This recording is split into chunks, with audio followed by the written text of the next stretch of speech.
So time has been a flying arrow. We come to the final stage of the story, and we ask for your help this morning. Please sustain this story in your hearts and travel with us like a pack of wild horses.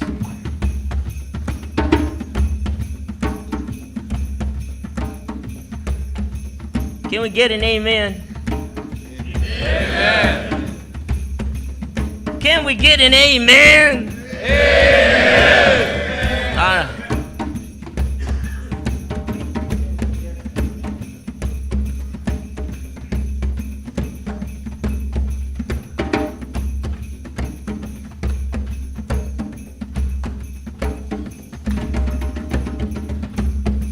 So we left the princess with the hope that she would throw a golden apple, right? And it would be caught, not by just anyone, right? Not just by anyone, but by the one. And so word went out to all of the four quarters, and all the young men with the shining words and the great armor heard it, and they started to gather. A small bird heard it and flew into the garden and told the gardener's boy. He wasted no time by going to the edge of the forest and calling out again 3 times. Will you call it out now with me? 1, 2, 3. Iron John! Iron John! Iron John! In an instant he was there. Now the young man told him what was happening, and he said, "The princess will give a golden apple to the one that is right. I want that apple." And the wild man looked him up and down and said, "Indeed, it is almost already in your hand. Indeed, it is almost ready in your hand. But let me protect you in some way. Let me help you along the road." And instantly he produced a suit of red, magnificent armor and a chestnut stallion.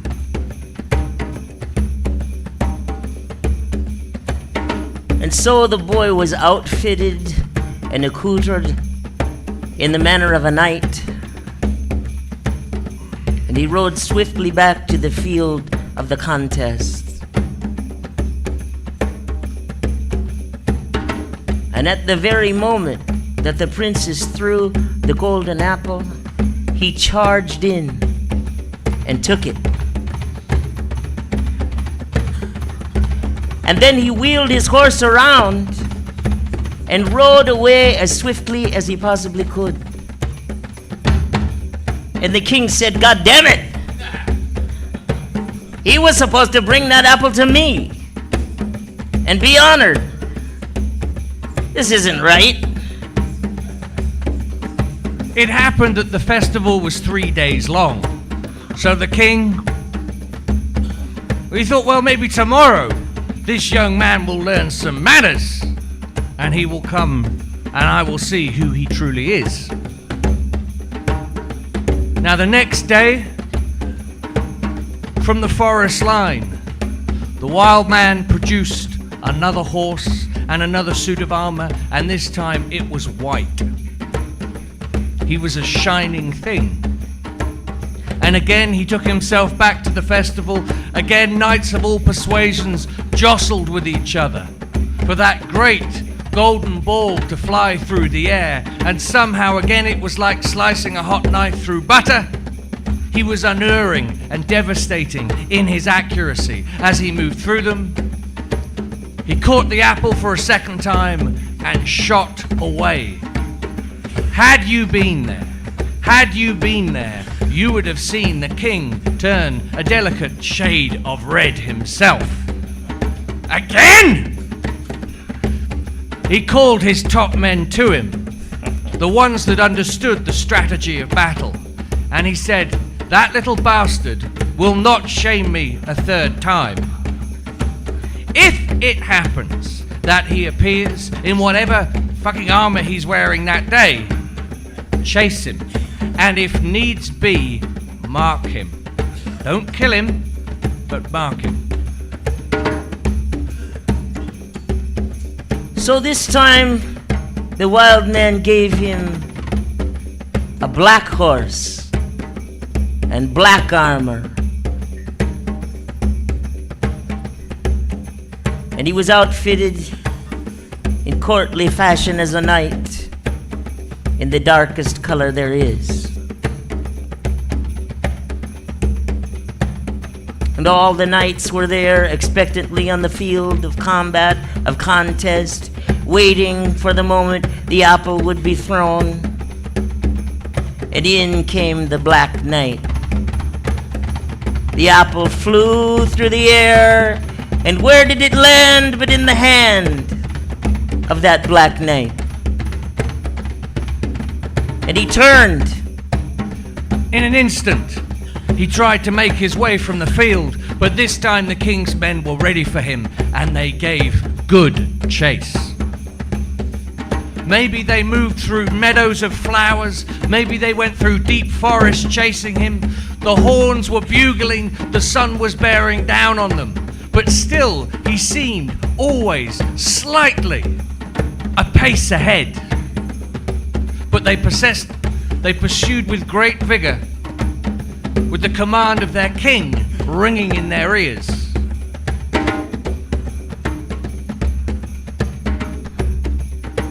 One man on his horse came close enough to touch his leg with the tip of his sword.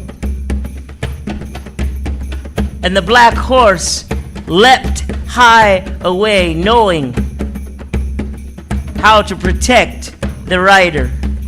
It leapt away, and as it leapt away, the helmet flew from the head of the boy, revealing his golden hair. It was witnessed by everyone. Every knight in that place saw it.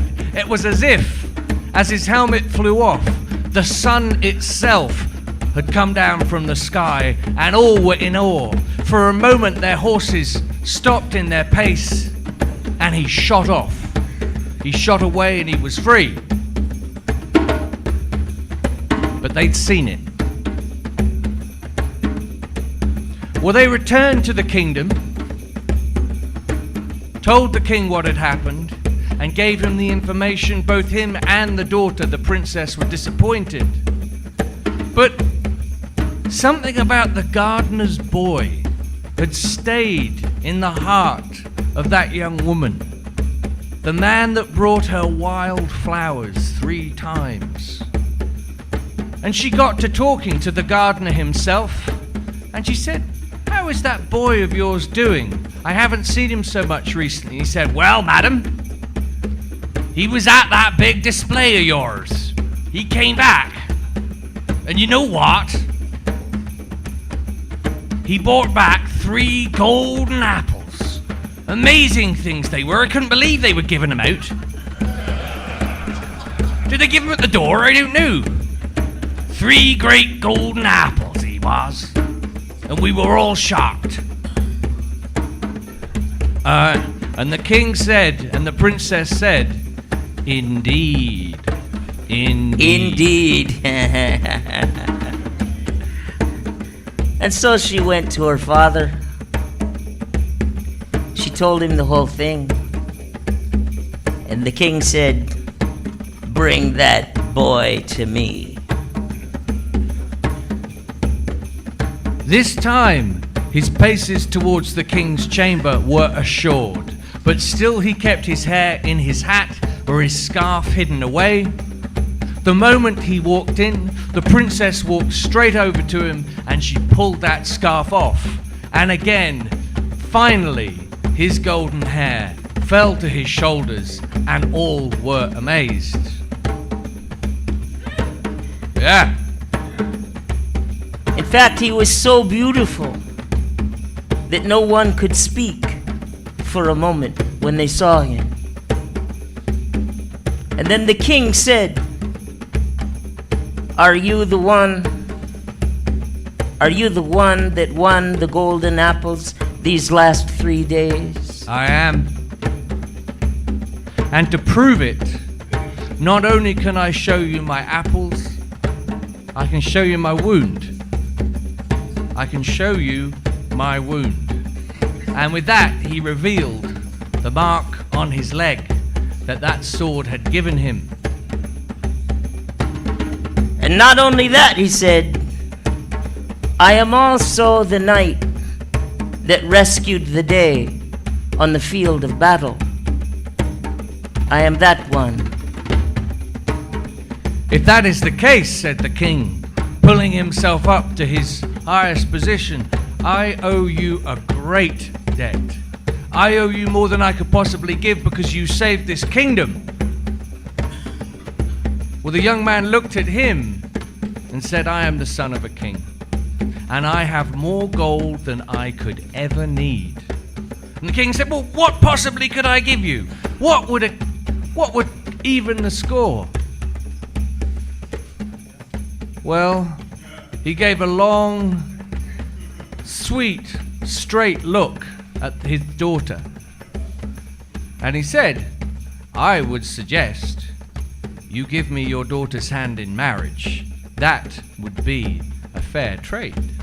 And you know what? She laughed. She laughed and she said, I like the way he doesn't beat around the bush.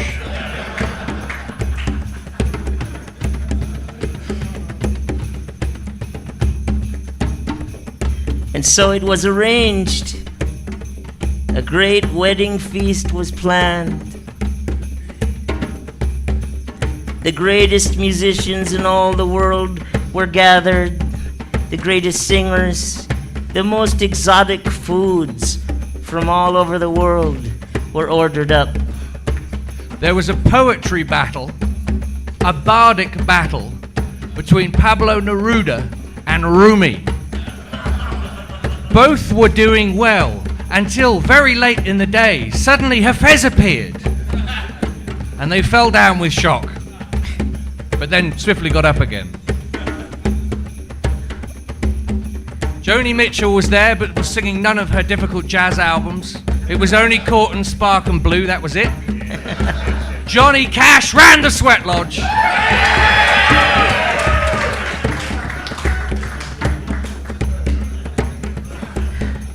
So you can see, it was going splendidly. 100-year-old bottles of wine were being rescued from the cellar. The most wonderful lagers were flying in from Germany. Storytellers came. Many drummers were there. Ecstatic dancers. Persian rugs were unfurled. Incense from the other world exuded from this. When suddenly the music stopped and the doors were flung open, and a great king, a baronial king, in all his finery, came in with a great retinue of people with him, his people, and all were astonished. And he strode up to the groom, the young man. And what did he say? He said, I am Iron John. I am Iron John. And many years ago, a spell was put on me that I could not appear as I am now to you, as a king. And due to the work of that young man, he has freed me from this enchantment. And for that, I offer him everything I have. All the gold I have, I give to you.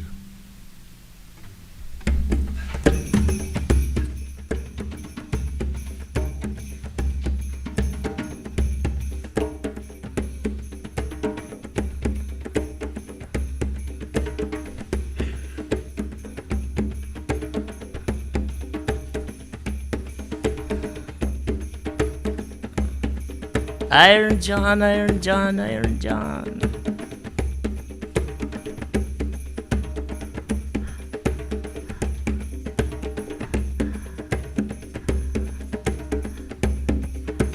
That's what they say. Now there's one detail you have to know. At that wedding, up in the rafters, was a small bird. And that bird heard the whole story in its beak. And it was a magical bird that flew through the centuries. It flew through time. And that little bird, holding the story in its breast, at some point landed in Minnesota. And one day a man was working in a study making great art. And at some point his art had gathered so much beauty that that bird had to come and came to his window and sang the story into his ear. And that man, crafting slowly through time, made the most exquisite book about it that reverberated like wild lightning through a whole world and affected a generation. And through him and that bird, the whisperings of that story came to us here now, and we whisper it into your hearts now, and we ask, what will you do with it? What will you do with it? What will you do with it? And that is all we know.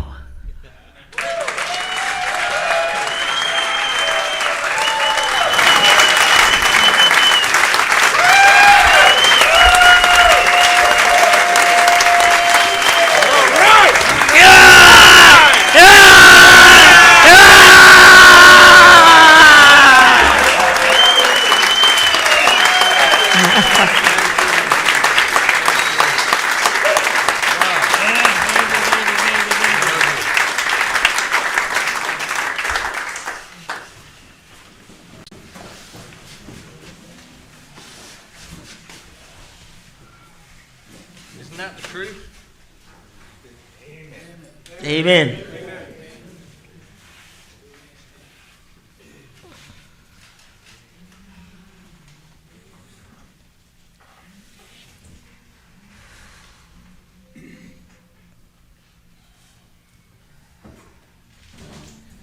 I've been born and once is enough. You don't remember, but I remember once is enough. I don't know who that is. I think it's Elliot. We're going to sit here and have this tune. We're going to come and we're going to go, and somebody's got to pay the rent. And I know who. But that's nothing to me and nothing to you.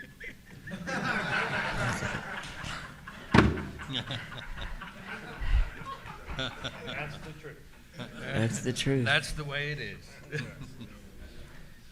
So, a rich meal. A rich meal. Doesn't it feel like that? It's a feast. It's too much almost. Doesn't it feel like this story still is alive? Yeah. This story is not trapped in the years 1988 to 1995. This is pinpricks of the eternal living in us now. In us. It's like a salmon moving through water, and for a second it jumps out and we all catch its scales and glints. So give us an image. Feed the story in some way. What caught you in that today? I want that apple. So clear. It's very clear, isn't it? It's almost in your hand right now. Yeah. A little bird flying in the garden.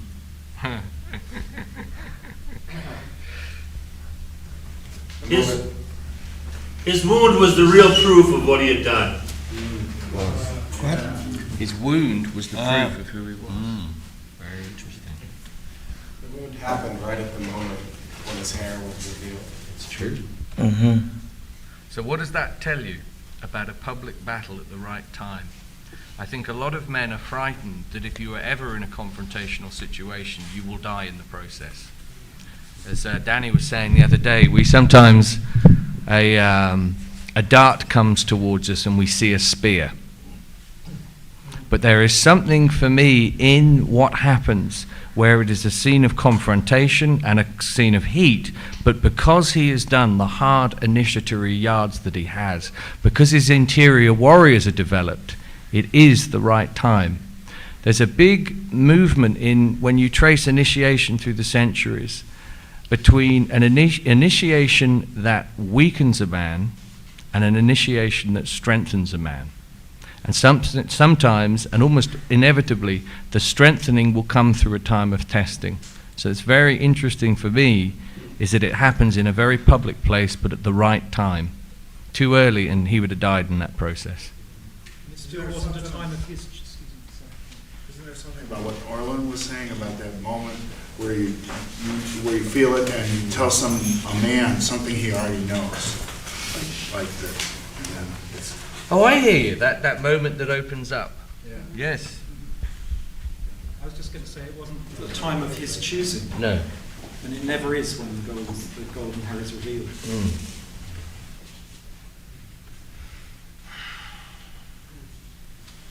She remembers the wildflowers all along. The second time she remembers, and that connects her to. She wants the warrior, the savior of the kingdom, connected to the wild man, but she also always remembers the love at the same time. I like the workings of this young man have freed me from the spell, and now you can see me as I truly am. Yeah. Richard? In your own time. I like how he doesn't beat around the bush. Oh, that's good, isn't it? Could you define baronial? I don't know. It's the way it's a word Robert put in, a baronial king, and it just stuck in my mind. You know. We looked at many different translations of the Grimms for this to get very clear. Is it a lord? Is it a squire? You know, it's not. It's a king. Suck it up. It's a king. You know, it's easy. Something that I want to say, I really have something to say about this moment. A few years ago, I was on the road, and Danny and I were on the road too. And we asked a question. We said to whatever group we were with, because a lot of them had come because of this story, what happens at the end? What happens at the wedding? And here's some news for you. Without exception, the people that were there said, oh yeah, Iron John came into the wedding and he was in bones and moss, and then he went back to the woods. There was a collective psychic amnesia about the final alchemy in the story. So what does that tell us as a culture about the return? When we return from our experiences of deep soul work, the clothes we wear, what makes us a baronial king, the clothes we wear are the art that we make out of our lives.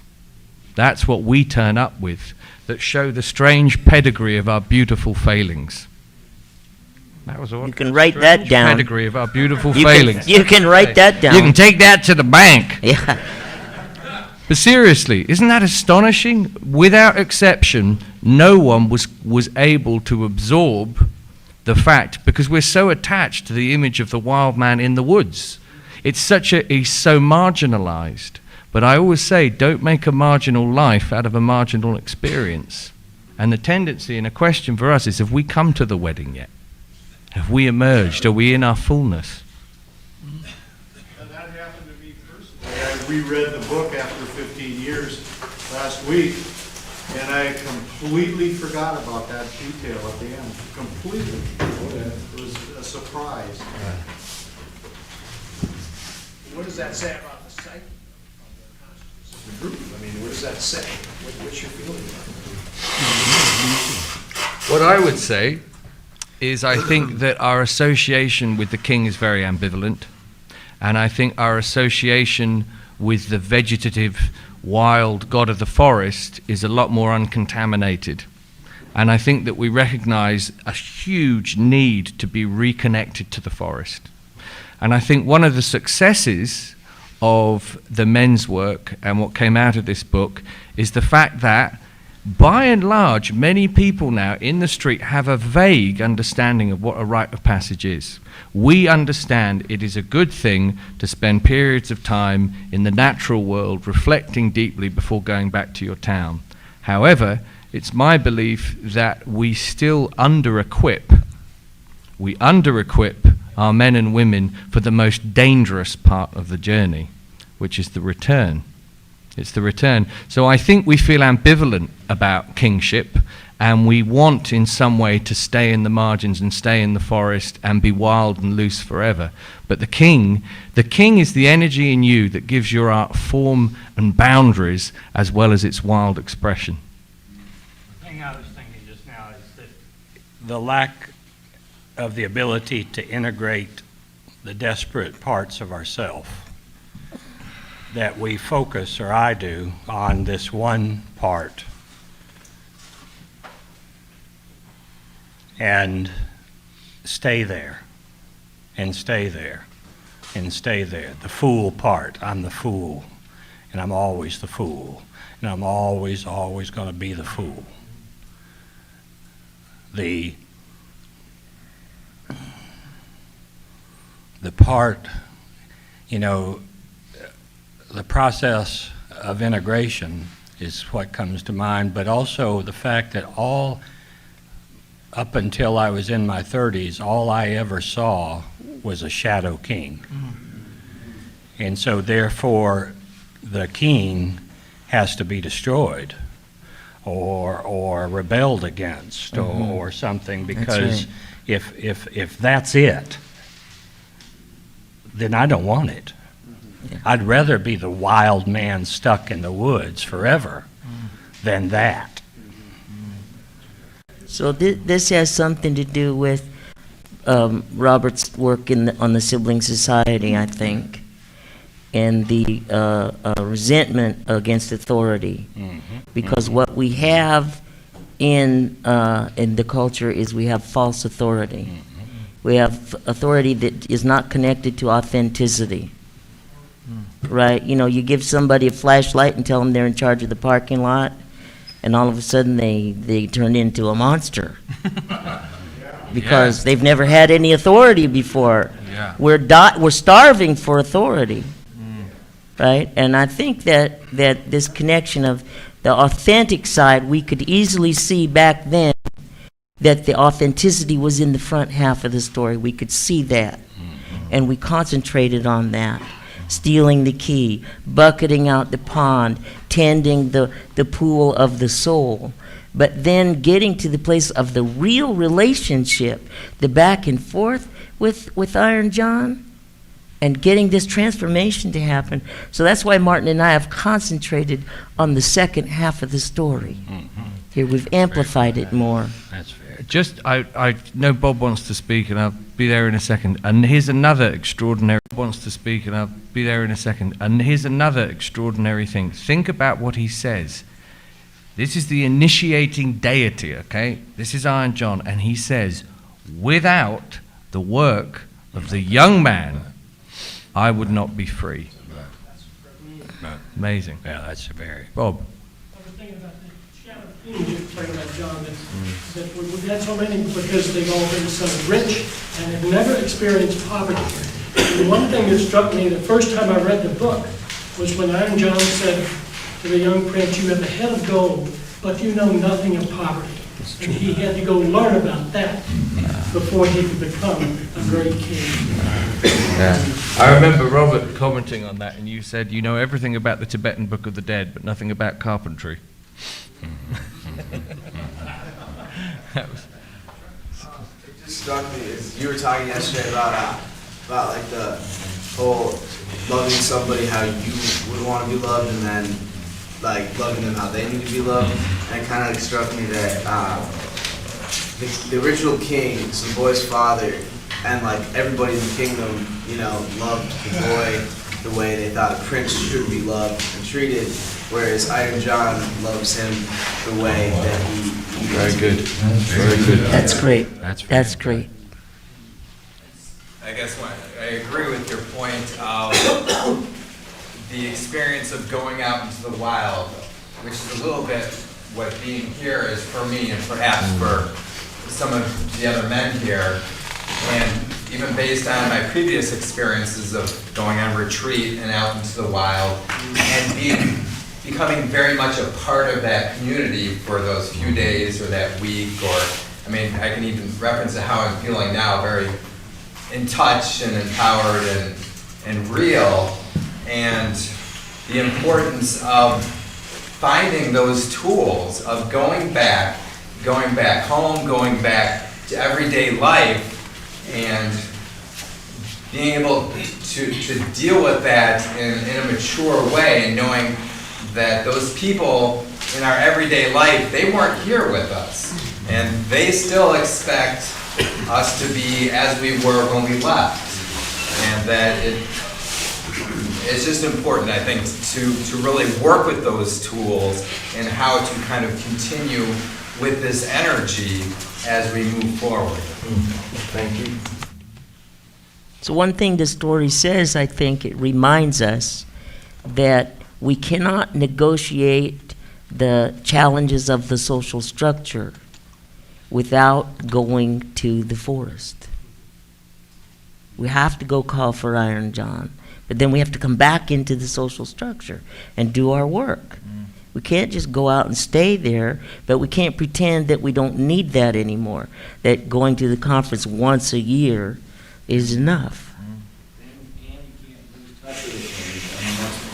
You got to maintain contact. Right, you got to maintain contact. Yeah. And the message comes for the tournament from a little bird who just happens to. Yeah, that's gorgeous, Steve. What are you thinking? The part where my soul left up was the warriors were ready and they gave good chase. That to me was, that's the work that you do at home to get ready for that moment. So that you're working on your art, you're working on creating something, developing yourself so that you can actually chase that when it comes in. Yeah. Thank you. I'm left with a question, maybe it's a bit impertinent. Is this a glorious success or a glorious failure? Yes. Yeah, that's the right answer to that. Go no further. I don't know who said it, but maybe Andy Warhol said everybody has 15 minutes of fame in their life. And someone else said that most men lead lives of quiet desperation. And I come here so I can live somewhere in the middle. Thank you. 20 minutes, yep. Here's a guy. Here's a quote. Gary Snyder. Gary Snyder says, "Be famous for 5 miles." Did he? Yeah, it's fucking brilliant. It's a stroke of genius.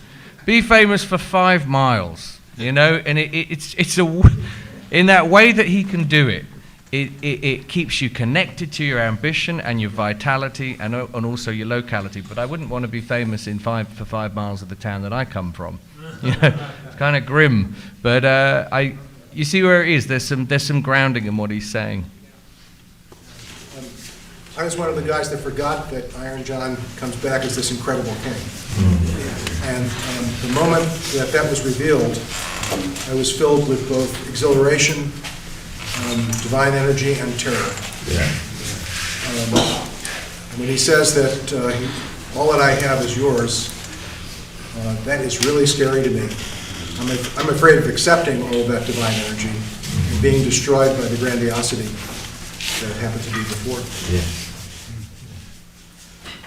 Yeah. I just want to, if I can, share a little piece of what Danny was. After Vietnam, I spent a lot of time in the wilderness. There was one point that I had my foot in part of society. A woman I was very fond of at the age of 30 came down with lymphoma. Came with what? With lymphoma.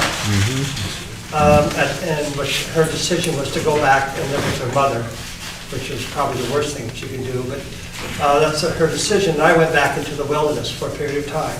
And after time back there, the morning I was getting ready to leave to come back out, I woke up from my sleep and surrounded by a beautiful mountain, lake, and a sunrise, and a voice came through very clear that said that everything that I had come here to learn, everything that you have come here to learn, you have learned. Now go back and work it out with people. The voice was very clear. So that's... Thank you, Floyd.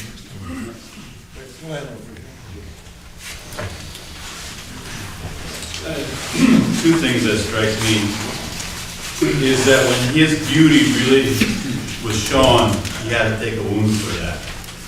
And that is something that I learned as an artist, and what I've seen from the most beautiful people is that in some way they have to also receive a wound. Like what, for example? What are you thinking? They have to pay a price. So there's some kind of a debt, there's some kind of, there needs to be something sort of taken back, in a way. And the other thing that when I was, about this conversation about the well, when I was separated from my first wife, the scariest, hardest thing that I could do was to go out into the wilderness for 2 weeks all by myself. It was fucking terrifying. And that's exactly what I did. When I was out in the wilderness on this lake, nobody for miles.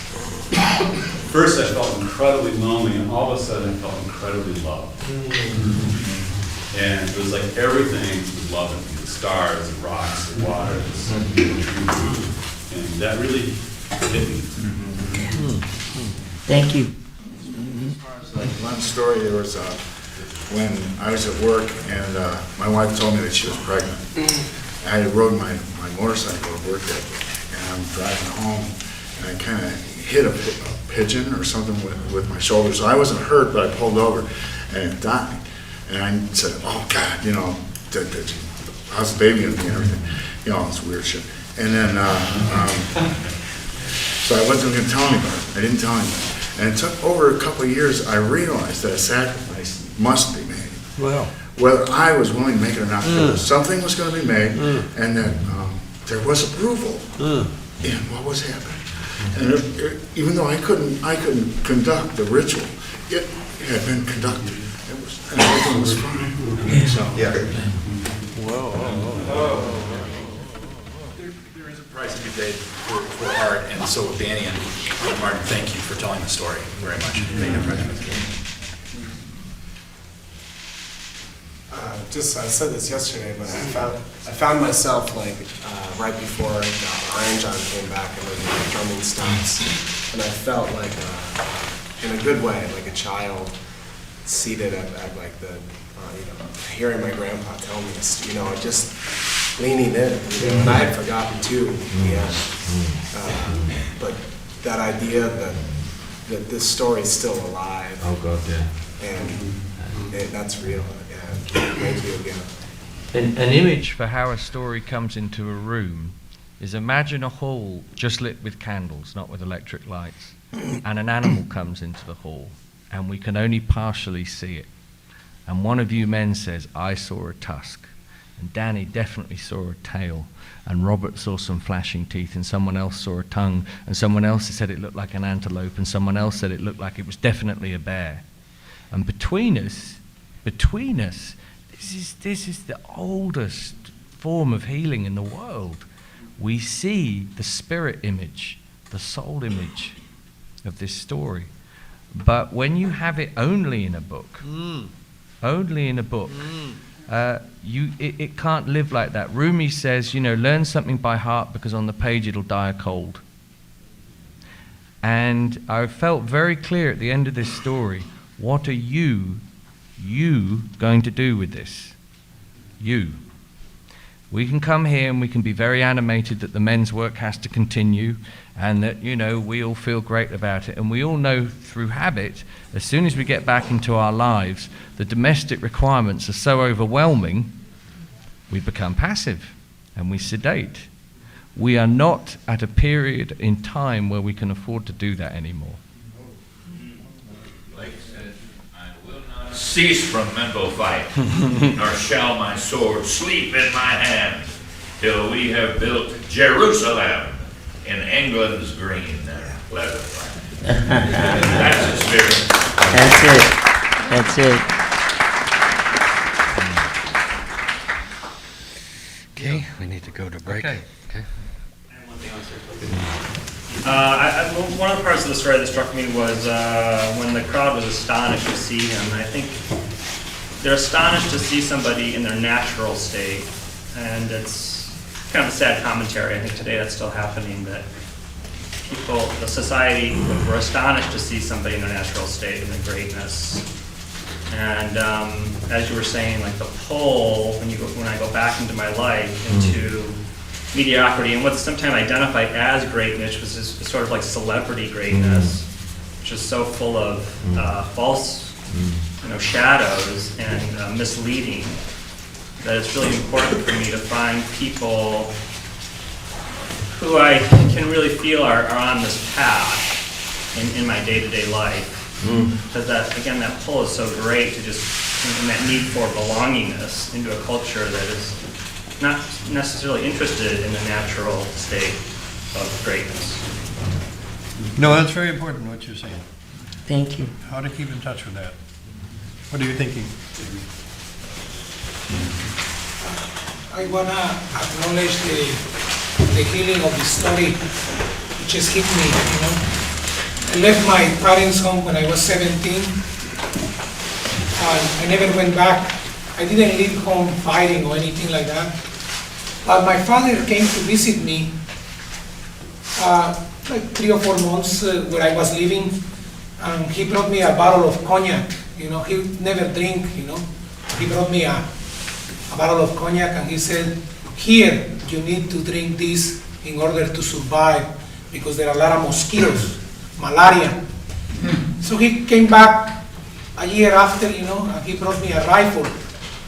He said, "Here, you need this rifle because there is a lot of deer around, So through the years, I always thought, feel that my father never acknowledged me as a person, But just right now, it hit me with the story that my father acknowledged me in his own way. I wasn't able to see until this moment, that he really acknowledged me, And I'm thanking the story that brought that healing. My body is shriveling right now, And after my dad died, I wasn't able to go to Guatemala because I didn't have papers, until a couple years ago. So my dad died. My mom comes to visit me a year after, and I had this dream the night before my mom was coming, that my mom was giving me a ring. They was putting a ring on my finger. So I picked her up at the airport. I brought her at my house. So she said to me at the time that she was going to bed, she said, "I want you to come with me into the room to tell me to go to bed."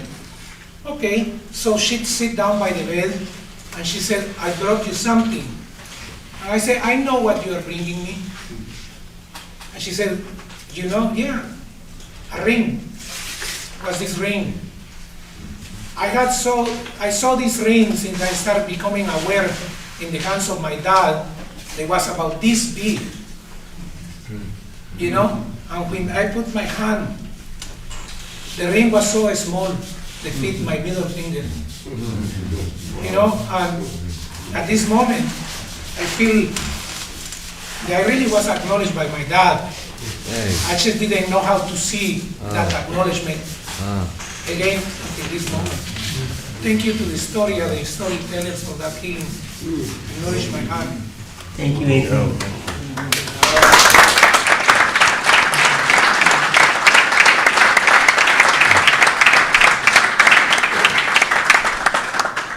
Break time, take that 10-minute break, do what needs to be done, but keep the conversation bubbling between you.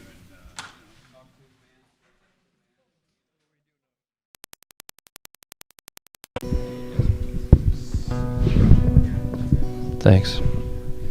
I just wanted to thank everybody letting me come up here.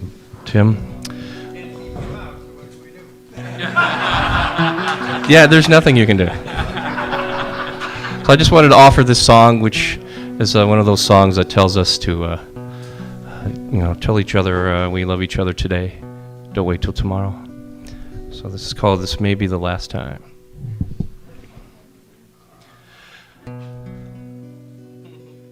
This may be the last time. This may be the last time, children. This may be the last time. It may be the last time. I don't know. This may be the last time. I said, this may be the last time, children. This may be the last time. It may be the last time. I don't know. Well, it may be the last time we ever get together. It may be the last time. I don't know. It may be the last time we ever get together. It may be the last time. I don't know. I said, this may be the last time. I said, this may be the last time, children. This may be the last time. It may be the last time. I don't know. And it may be the last time we ever sing together. It may be the last time. I don't know. Yeah, it may be the last time we ever sing together. It may be the last time. I don't know. I said, this may be the last time. I said, this may be the last time of children. This may be the last time. It may be the last time. I don't know. And it may be the last time we ever laugh together. It may be the last time. I don't know. Yeah, it may be the last time we ever laugh together. It may be the last time. I don't know. I said, this may be the last time. I said, this may be the last time, children. This may be the last time. It may be the last time. I don't know. And it may be the last time we ever moan together. It may be the last time. I don't know. Well, it may be the last time we ever moan together. Sing, it may be the last time. I don't know. I said, this may be the last time. I said, this may be the last time of children. This may be the last time. It may be the last time. I don't know. I said, this may be the last time. I said, this may be the last time of children. This may be the last time. It may be the last time. I don't know. One more time. This may be the last time. I said, this may be the last time of children. This may be the last time. It may be the last time. I don't know. It may be the last time. I don't know. It may be the last time. Oh, I don't know.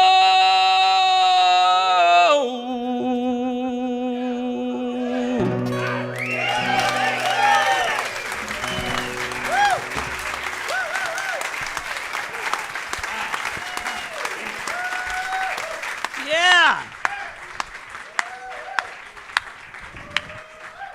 God damn. If it ain't Sunday, it should be.